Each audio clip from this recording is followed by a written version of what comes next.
जैसे वो बालक बड़ा होता है, उसका मन जब जन्म लेता है तो वो अकारण भी रोता है, बेवजह भी रोता है।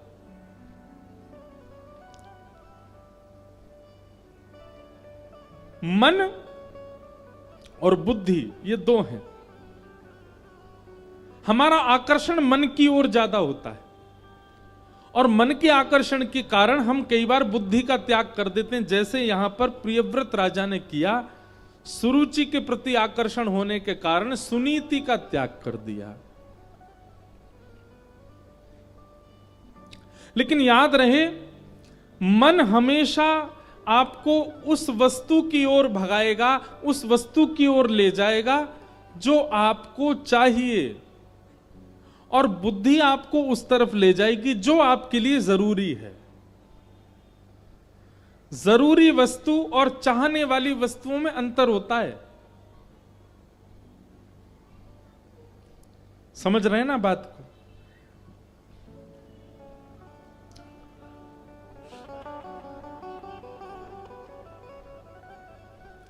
कल सुबह उठ करके सब लोग जल्दी 5 बजे उठ करके मिलेंगे और फिर ग्राउंड में घूमेंगे, चक्कर लगाएंगे, खेलेंगे, कूदेंगे, आनंद करेंगे।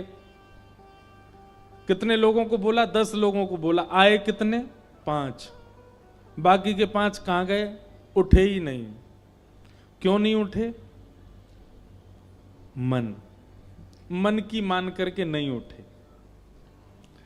जब भी सुबह उठना होता है, आप अगर मन को बोल करके कहेंगे कि सुबह तेरे को उठना है, मन कभी नहीं उठाएगा आपको। आपको बुद्धि से ही उठना होता है। बुद्धि ही आपको उठाएगी। पढ़ने के लिए व्यक्ति कभी मन से नहीं जाता। लोग कहते तो मन से पढ़ा करो, मन से कोई नहीं पढ़ता, सब बुद्धि से ही पढ़ते हैं। अगर मन की पूछो तो बच्चों का तो यह मन होता है कि रोज स्कूल बंद ही हो जाए, खुले ही ना, कभी हमें जाना ही नहीं पड़े। लेकिन बेचारे जबरदस्ती मन से जाते हैं, बुद्धि से जाते हैं।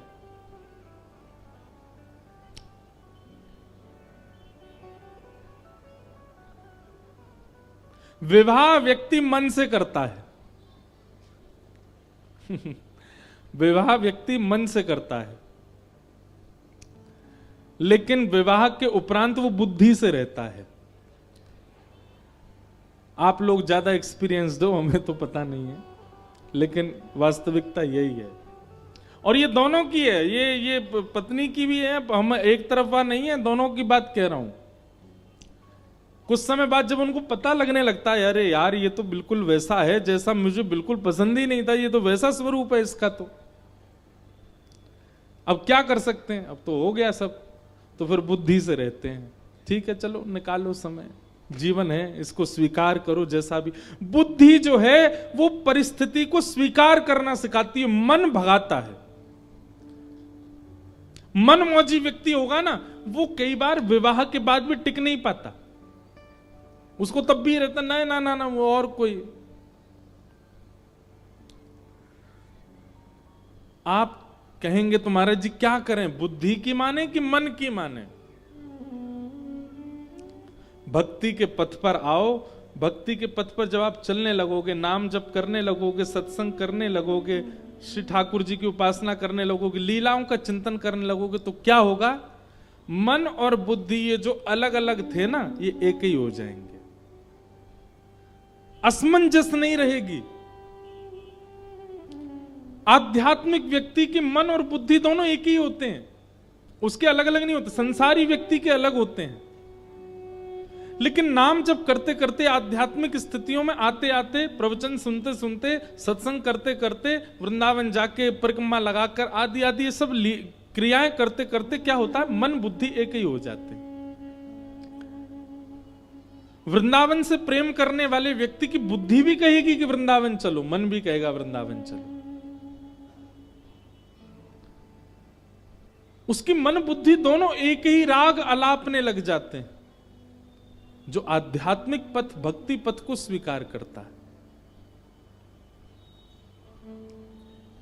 और जब तक आप भक्ति के मार्ग के अनुगामी नहीं होते, भक्ति मार्ग आपके जीवन में नहीं आता, आप विचलित ही रहते हो, आप कंफ्यूजन में ही रहते हो, क्या करें क्या ना करें।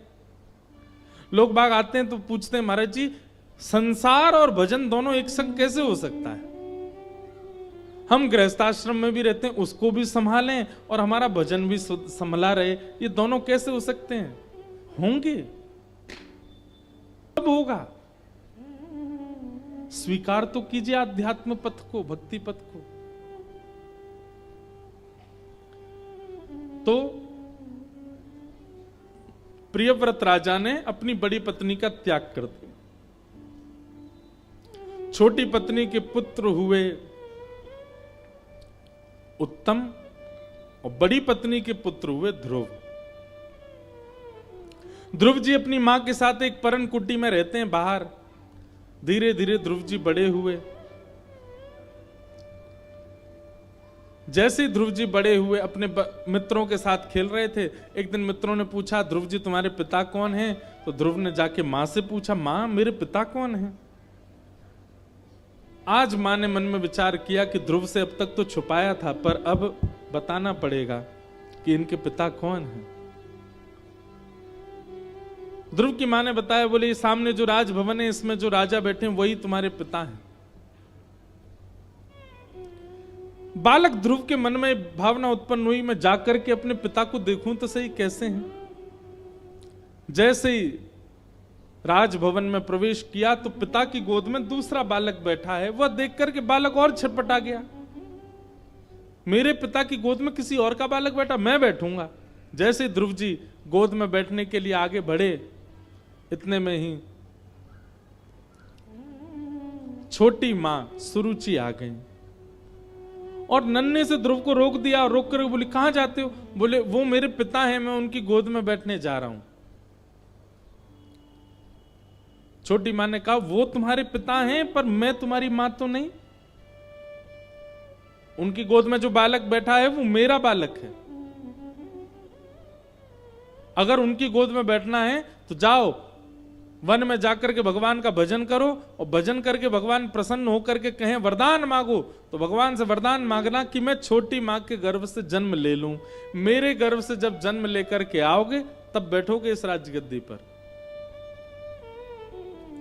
ध्रुव जी महाराज तो नन्हे से बालक क्या जाने, उदास हताश होकर के चले गए। मां हो तो ध्रुव जी की मां जैसी। वैसे तो दुनिया में सारी मां ही श्रेष्ठ हैं, पर फिर भी यदि श्रेष्ठ बालक का निर्माण करना हो तो ध्रुव जी की मां से सीखो। आपने एक चीज अनुभव की कि बालक जो होता है ना वो निर्विकार होता, उसके अंदर दोष बुद्धि नहीं होती। उसके अंदर दोष डालता कौन है? मां। उसके अंदर दोष डालता कौन है? पिता। उसके अंदर दोष डालता कौन है? रिश्तेदार सारे। उसे नहीं पता होता कि छल कैसे करना है, उसे नहीं पता होता कि किसी के प्रति बुरा व्यवहार करना है, उसे नहीं पता होता कि इन पर क्रोध करना है, इनको मारना है, इनको बप करना है। ये कौन सिखाता उसको? हम सभी सिखाते हैं। वो परम शुद्ध होता है, उसको परम विकारी बना देते हैं हम लोग।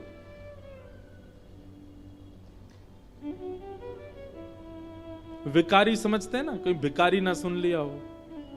विकारी मतलब विकार, दुनिया भर के प्रपंच हम डाल देते हैं उसके अंदर। वो तो परम शुद्ध होता है। ध्रुव जी महाराज अपनी मां के पास आए, कुछ बोले नहीं, शिकायत नहीं की। ये ध्रुव जी का स्वरूप है। ये एक सद बालक की पहचान है कि वो चुगली नहीं करना जानता, वो शिकायतें नहीं जानता। शांत आकर के बैठ गए ध्रुव जी।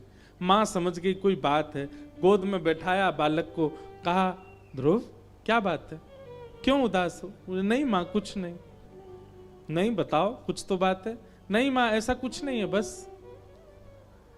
तभी दासी आई और दासी ने आकर के कहा, आज बालक ध्रुव आए थे और छोटी मां ने इनको बहुत डांटा।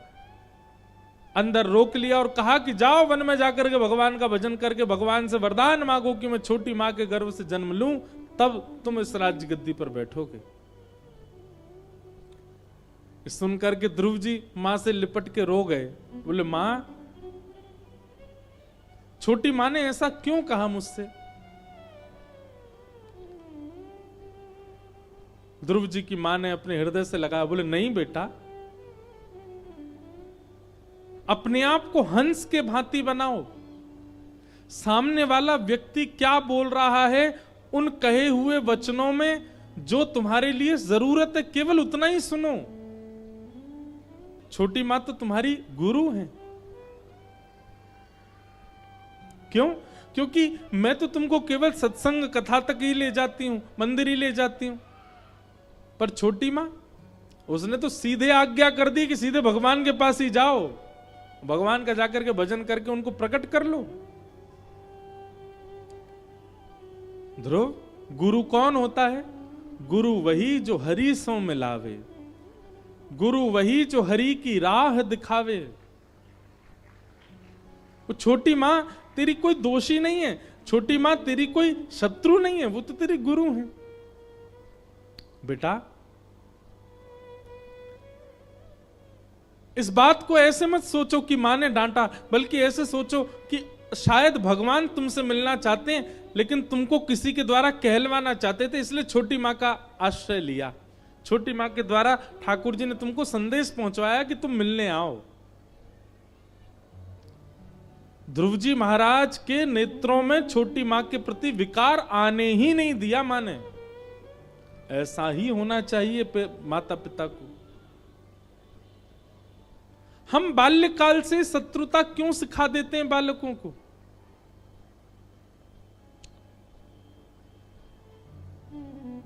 पहले दिन भी मैंने एक बात कही थी कि माता पिता के पास तर्क होता है कि अगर हम बालकों को स्मार्ट नहीं बनाएंगे, बालकों को चतुर नहीं बनाएंगे, बालकों को चालाक नहीं बनाएंगे, बालकों को सब चीजों के बारे में नहीं बताएंगे, तो ये दुनिया बड़ी खतरनाक है, हमारे बालकों का दुरुपयोग करेगी, हमारे बालकों के साथ कुछ भी खिलवाड़ कर सकती है, समाज अच्छा नहीं है, संसार अच्छा नहीं है।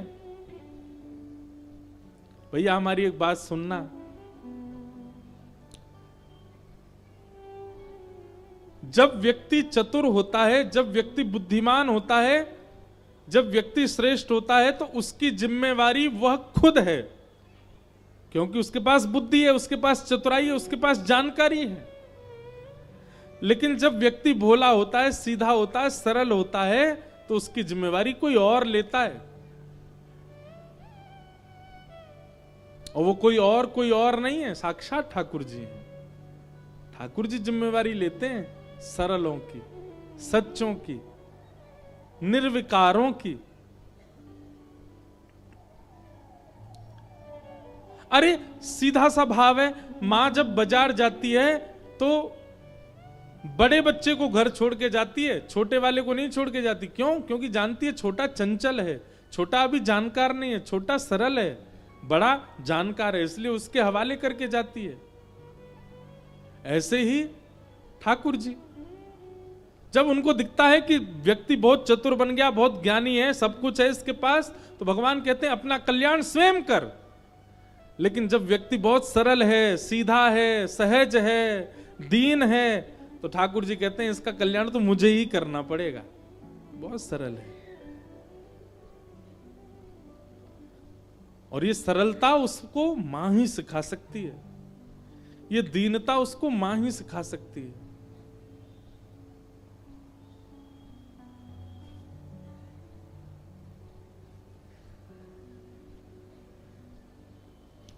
ध्रुव जी महाराज की माता जी ने ध्रुव जी को मन में ऐसे भावना प्रकट कर दी कि छोटी मां के प्रति कोई विकार उत्पन्न हुआ ही नहीं ध्रुव जी के चित्त में। मां को प्रणाम किया, बोले मां मैं जा रहा हूं वन में भगवत प्राप्ति के लिए। और ध्रुव जी बड़ी मां को प्रणाम, अपनी मां को प्रणाम करने के बाद फिर राजभवन में गए, छोटी मां को प्रणाम किया, बोले आप मेरी गुरु हैं, आपने आज्ञा की थी कि वन में जाके भगवान का भजन, मैं जा रहा हूं मां भजन करने के लिए वन में। और 4.5-5 वर्ष के ध्रुव जी महाराज निकल गए वन में। तभी आकाश मार्ग से जा रहे नारद जी ने देखा नन्हा सा बालक वन में जा रहा है। नारद जी महाराज सामने आ गए, ध्रुव जी महाराज ने प्रणाम किया। नारद जी बोले कहां जा रहे हो बालक? ध्रुव जी बोले वन में जा रहा हूं भगवत प्राप्ति के लिए। नारद जी महाराज बोले किसने कह दिया तुमको कि वन में भगवान रहते हैं? अरे छोटे बालक, मां की गोद में बैठने का समय है, तुम वन में जा रहे हो? चलो जाओ, वापस लौट करके जाओ, अपनी माँ के पास जाओ, वहीं पर भोजन रोटी पाओ। वन में भगवान भगवान नहीं रहती, हिंसक जीव रहते हैं, खा जाएंगे तुमको, चलो लौट जाओ। ध्रुव जी महाराज ने थोड़ी सी भौं उठाई और नारद जी को देख करके बोले, मैं चला तो जाऊंगा, लेकिन पहले ये बताइए आप कौन हो। ध्रुव जी महाराज बोले, हमें दुनिया नारद कहती है, वैसे हम हरिदास वर्य हैं। एक बात सुनिएगा बंधुओं, नारद जी का नाम लेने पर आप लोग वो टीवी वाले नारद जी को मत लिया करो। अधिकतर लोगों के मन में जैसे ही नारद जी की बात आती है तो सब लोग बोलते हैं वही नारद होंगे, नारायण नारायण, वो जो टीवी में देखा हमने बचपन से। नारद जी कार्टून नहीं है। एक बात याद रखिएगा, सूत्र है नारदो देव दर्शन। अगर ठाकुर जी आपसे मिलने का मन बनाएंगे तो उससे पहले नारद जी मिलेंगे आपसे। अगर जिसको नारद जी नहीं मिले, ठाकुर जी नहीं मिल सकते। अगर किसी व्यक्ति ने नारद जी का अनुभव नहीं किया तो निश्चित है कि उसको ठाकुर जी नहीं मिलेंगे। आप कहोगे महाराज जी नारद जी कैसे मिलेंगे, क्या पहचान है? कोई प्रशंसा वाली बात नहीं कर रहे हैं, पर यह वास्तविकता है। वास्तव में कथा सुनाने वाले, कथाओं के द्वारा ठाकुर जी का दर्शन कराने वाले वक्ता ही नारद होते हैं। यदि उनकी वाणी से, सुनो सुनो सुनो पहले बात, यदि उनकी वाणी, अब आप हमको नारद जी मत समझ लेना, यदि वक्ता की वाणी सुनकर के आपके नेत्र बंद हो गए और आपके चित्त में अपने आप ठाकुर जी की छवि प्रकट होने लग जाए, तब समझना कि इनकी वाणी नारद है। किसी की भी हो सकती है और किसी को भी हो सकती है। यहां हजारों लोग बैठे हैं, पर हजारों में सबको भगवत अनुभव हो रहा होगा नहीं, पर हां 5-6 को हो रहा होगा। और जिन 5-6 को भगवत अनुभव हो रहा, हां उनके लिए नारद हैं हम। जिसकी वाणी सुनकर के आपके चित्त में ठाकुर जी के प्रति प्रेम बढ़ जाए, ठाकुर जी के प्रति और आनंद बढ़ जाए, ठाकुर जी के प्रति और स्नेह हो जाए, समझ जाना वही नारद है। बस उनकी वाणी सुनते ही रहो।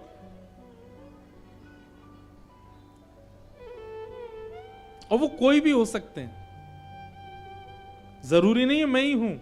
अन्य किसी वक्ता की वाणी से आपको वो अनुभव हो सकता है जो मुझसे नहीं हुआ, तो वही नारद हैं आपके लिए। नारद यानी कि जिनकी बात को कभी देवता भी रद्द नहीं करते, वो नारद। और नारद का दूसरा अर्थ है जो नर यानी कि मानव को देव प्रदान कर दे, वो नारद।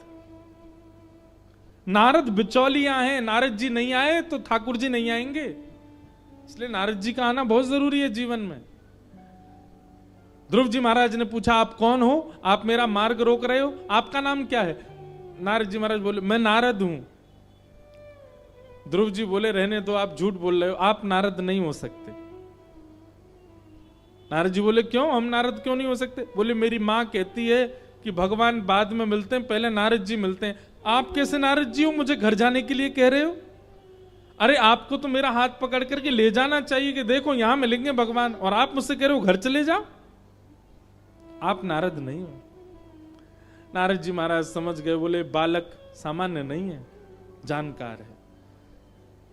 नारद जी ने तुरंत हृदय से लगाया ध्रुव जी को, बोले बालक तुझे भगवान जरूर मिलेंगे। तेरी निष्ठा और तेरा जो विश्वास है ना, उस पर मैं न्योछावर हो चुका हूं।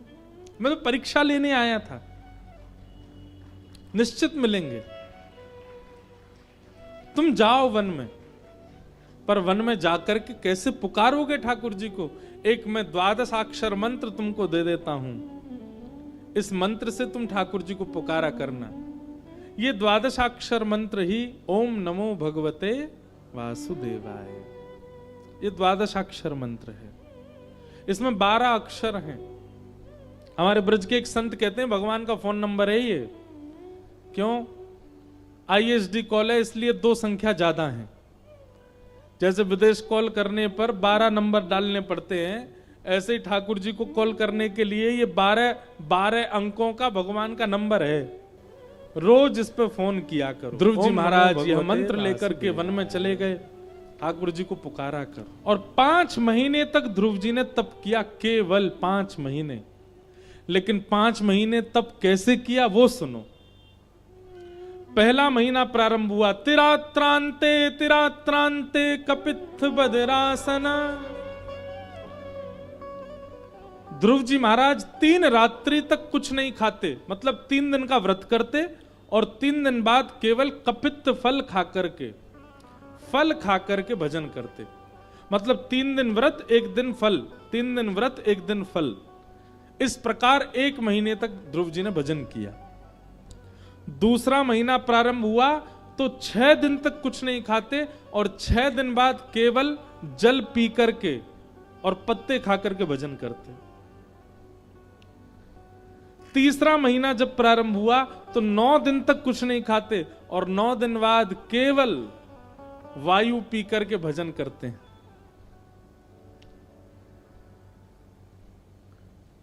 चौथा महीना प्रारंभ हुआ, अब ध्रुव जी 12 दिन तक ना कुछ खाते हैं, 12 दिन तक ना कुछ पीते हैं, 12 दिन में 1 बार श्वास लेते हैं।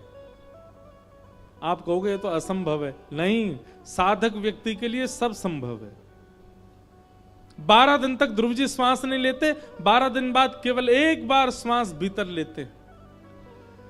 जैसे ही चौथा महीना पूर्ण हुआ, ध्रुव जी महाराज मन में विचार करने लगे, भगवान अभी तक नहीं आए। मैं हर महीने 3 दिन का व्रत बढ़ा देता हूं, अब के मैं पूर्ण व्रत करूंगा, ना मैं श्वास लूंगा, ना मैं श्वास छोड़ूंगा, ना कुछ खाऊंगा, ना पीऊंगा, केवल 1 पैर पर खड़े होकर के भगवान को पुकारूंगा। और 5वां महीना प्रारंभ होते ही ध्रुव जी ने श्वास लेना भी बंद कर दिया। अपनी दोनों भुजाओं को आकाश की ओर करके 1 पैर के ऊपर खड़े होकर के ध्रुव जी महाराज भजन करने लगे। ध्रुव जी के इस भजन को देख देवता दौड़े दौड़े भगवान के पास गए और भगवान से जाकर के बोले नाथ, एक अद्भुत भक्त आपको पुकार रहा है, नन्ही सी अवस्था है उसकी, आप कृपा कीजिए, जाकर के उसको दर्शन दे दीजिए नाथ। बंधुओं, संपूर्ण ब्रह्मांड में केवल एकमात्र ध्रुव जी ऐसे हैं जिनके लिए भगवान ने ये शब्द कहे हैं। क्या? हम सबको दर्शन देने जाते हैं, पर ध्रुव को दर्शन देने नहीं, ध्रुव का दर्शन करने जाएंगे। ऐसे बालक से तो मिलने जाएंगे, उसको तो देखने जाएंगे। और भगवान गरुड़ पर आरूढ़ होकर के शंख चक्र गदा पद्म धारण करके श्री ध्रुव जी महाराज से मिलने के लिए पधारे। ध्रुव जी खड़े, आंख बंद करके, हाथ जोड़ करके, और सामने गरुड़ के ऊपर भगवान बैठे। गरुड़ जी महाराज बोले, भगवान इतनी देर हो गई है, ध्रुव तो आपका दर्शन ही नहीं कर रहा। भगवान बोले, अभी नहीं करेगा, उसके चित्त में मेरी झांकी बनी हुई है, जब तक वो झांकी नहीं जाएगी तब तक नहीं देखेगा। भगवान ने तुरंत एक स्वर किया और उस स्वर करते ही ध्रुव जी के चित्त की झांकी अंतर ध्यान हो गई। जैसे ही झांकी अंतर ध्यान हुई, ध्रुव जी व्याकुल हो गए, श्वास टूट गई, जो 1 महीने से रोक के खड़े थे। और श्वास टूटते ही ध्रुव जी महाराज ने विरह वेदना में नेत्र खोल करके हाँ नाथ कह करके जैसे ही पुकारा और नेत्र खोल करके देखा तो सामने श्वेत गरुड़ के ऊपर नीलांबर ठाकुर जी शंख चक्र गदा पद्म धारण करके खड़े हुए हैं। बोलो भक्त वत्सल भगवान की।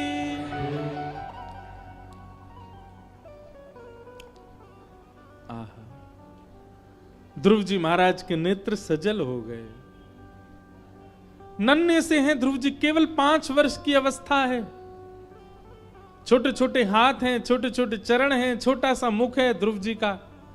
घर परिवार माता पिता सबसे दूर एकांत वन में खड़े हैं, सामने भगवान दर्शन दे रहे हैं।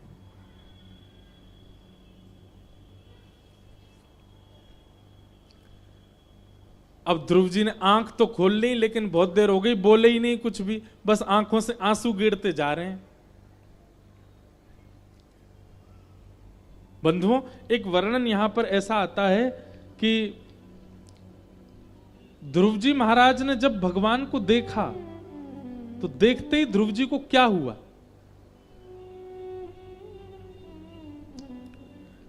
द्रग्भ्याम प्रपश्यन् प्रपिबार्निवार्भक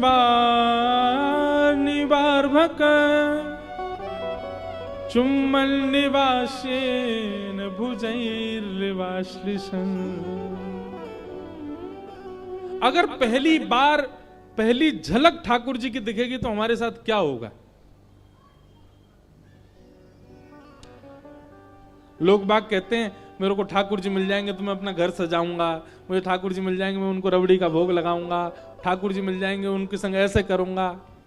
सही पूछो तो ठाकुर जी मिल गए तो आप बेहोश रह जाओगे, आप बहुत देर तक तो होश में ही नहीं आओगे, और जब होश में आओगे फिर से ठाकुर जी को देख के फिर बेहोश हो जाओगे। ठाकुर जी को देखने के बाद, अरे महाराज सामान्य संसार के लोगों को देख करके व्यक्ति अपना होश खो बैठता है, ठाकुर जी आ जाएंगे तो क्या होगा? लेकिन ध्रुव जी के साथ क्या हुआ उसका वर्णन यहां पर शुकाचार्य जी ने किया है, बहुत ध्यान से सुनिएगा। ध्रुव जी ने जैसे ही नेत्र खोल करके भगवान को देखा तो थोड़ी देर तो निहारते रहे, थोड़ी देर के लिए तो मूर्छा सी आई ध्रुव जी को। इतने सुंदर हैं ठाकुर जी, इसलिए मूर्छा आएगी। उनका रूप लावण्य इतना सुंदर है कि हमारे नेत्र उसके अधिकारी नहीं है, हमारे नेत्र उसको सहन कर नहीं पाएंगे। लेकिन ध्रुव जी महाराज थोड़ी देर में चेतना आई, और चेतना आकर के श्री ध्रुव जी महाराज ने क्या किया? बोले द्रग्भ्याम प्रपश्यन प्रपिवार निवार भकम, दंडवत प्रणाम किया। और दंडवत प्रणाम करके ध्रुव जी ठाकुर जी को कैसे देख रहे हैं? बोले भैया चुम्बन निवास्येन भुजैर्वाश्लिषन्। ध्रुव जी के मन में इच्छा प्रकट हो रही है कैसे भी करके मैं इनके ऊपर चढ़ जाऊं, और इनके ऊपर चढ़ के अपने अंक में अपने पैरों से इनसे लिपट करके और इनके गोल मटोल गालों को अपने अपने 2-4 दांतों से काट खाऊं। इतने प्यारे लग रहे हैं ठाकुर जी।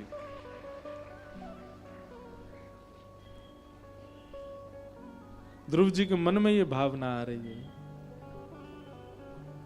ये बात हम क्यों कह रहे हैं? लोग गोपियों पर प्रश्न उठाते हैं कि भगवान श्री कृष्ण को देखकर के गोपियां रास विहार कर रही हैं, अपने पति परिवार संसार को छोड़कर के श्री कृष्ण के प्रति आकृष्ट हो रही हैं। अरे ठाकुर जी का स्वरूप ऐसा है, नन्हा सा 5 वर्ष का बालक ध्रुव जब ठाकुर जी के प्रति आलिंगन की भावना रख सकता है, ठाकुर जी का रूप ही ऐसा है कि उस रूप पर व्यक्ति मोहित हो ही जाएगा, आकृष्ट हो ही जाएगा।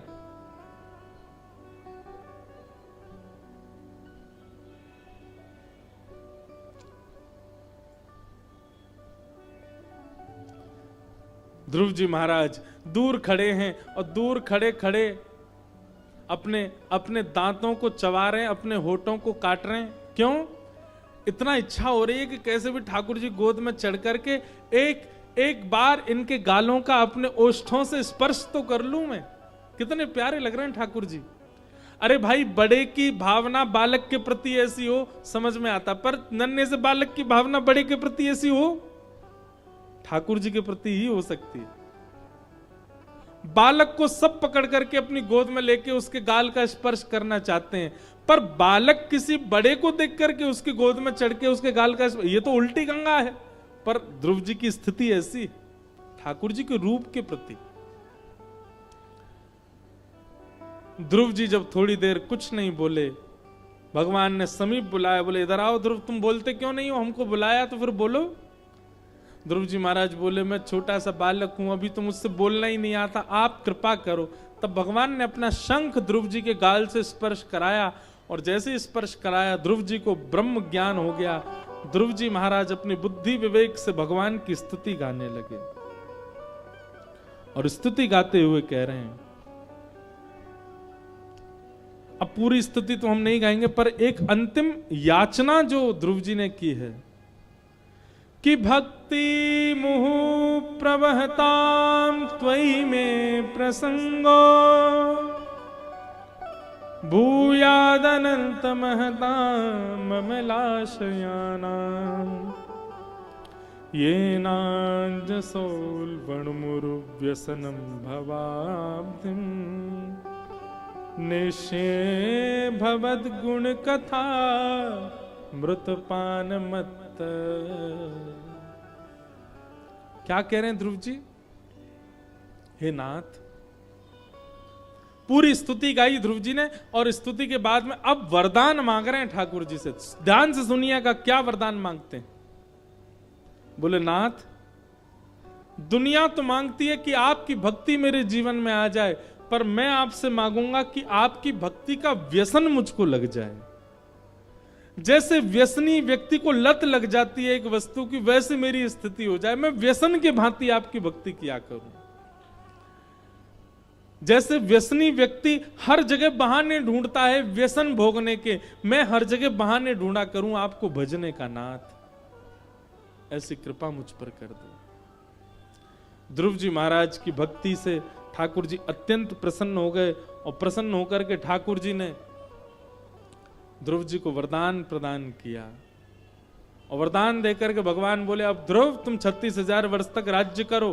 ध्रुव जी बोले, अब मुझे राज्य की कामना नहीं है। भगवान बोले, आए तो तुम राज्य की कामना से ही थे, अपने पिता की राज्य सिंहासन पर तुमको बैठना था। अब जाओ, हम तुम वरदान देते हैं 36,000 वर्ष तक के लिए तुम राजा बनोगे। और 36,000 वर्ष के लिए ध्रुव जी राजा बने। तत्पश्चात मृत्यु देवी के सिर पर पैर रख करके एक विमान में विराजमान होकर के श्री ध्रुव जी महाराज ध्रुव लोक को प्रस्थान करे। एकमात्र भक्त ऐसे हैं भगवान के जिनका स्वयं का लोक है। आपको पता है जब प्रलय आता है ना, प्रलय में केवल धरती का ही नाश नहीं होता, ब्रह्मलोक तक, ब्रह्मा जी तक प्रलयकालीन समुद्र में डूबते हैं। केवल वैकुंठ लोक और ध्रुव लोक ये सदा रहते हैं, ध्रुव लोक का कभी नाश नहीं होता। इसलिए जो व्यक्ति अनन्य भक्ति करता है, अनन्य सेवा करता है, उसको या तो वैकुंठ लोक की प्राप्ति होती है या ध्रुव लोक की प्राप्ति होती है। ऐसे ध्रुव जी महाराज को हम बारंबार प्रणाम करते हैं। बोलो ध्रुव जी महाराज की जय। हमारे अंदर भी श्री ध्रुव जी की भांति ऐसा प्रेम कथा के प्रति बढ़े जैसा श्री ध्रुव जी महाराज यहाँ कह रहे हैं। अब कथा क्रम को थोड़ा शीघ्र करें। ध्रुव जी के वंश में राजा अंग हुए, इनके बेटा बैन हुए। बैन के यहाँ भगवान पृथ्वी रूप में पधारे, जिनकी वजह से धरती को पृथ्वी कहा गया। इन्होंने पृथ्वी को पृथ्वी बनाया। पहले पृथ्वी समतल नहीं थी, केवल पहाड़ थे पृथ्वी पर, पहाड़ और समुद्र। लेकिन पृथु महाराज ने पृथ्वी को समतल बनाया, इसीलिए धरती को पृथ्वी नाम पड़ा। इस प्रकार अन्य कई भावुकों की कथा सुनाते हुए यहां पर जड़ भरत रहुगण संवाद सुनाया गया। तत्पश्चात नरकों का वर्णन किया गया। कितने प्रकार के नरक हैं? अनेक प्रकार के नरक हैं, परंतु सबसे बड़ी बात है कि नरक बुरी जगह नहीं है। नरक बुरी जगह नहीं है, नरक जाना बुरी बात है। अच्छी जगह वहां तो धुलाई होती है लोगों की। जो लोग यहां नहीं सुधरते संसार में, उनको नरक में ले जाकर के सुधारा जाता, फिर से भेजा जाता, जाओ अब जाकर के कुछ गलत नहीं करना। अच्छा एक बात बताएं, नरक जाने वाले व्यक्ति के कुछ लक्षण हैं, शास्त्रों में बताएं। ये 6 लक्षण या इन 6 में से एक भी लक्षण किसी व्यक्ति के अंदर है तो ये बात निश्चित है कि मृत्यु से पहले यदि वो नहीं सुधरा तो नरक जाएगा। कौन कौन से 6 लक्षण हैं? अत्यंत कोप कटुकाच वाणी, दरिद्रतां च स्वजनेषु वैरम, नीच प्रसंग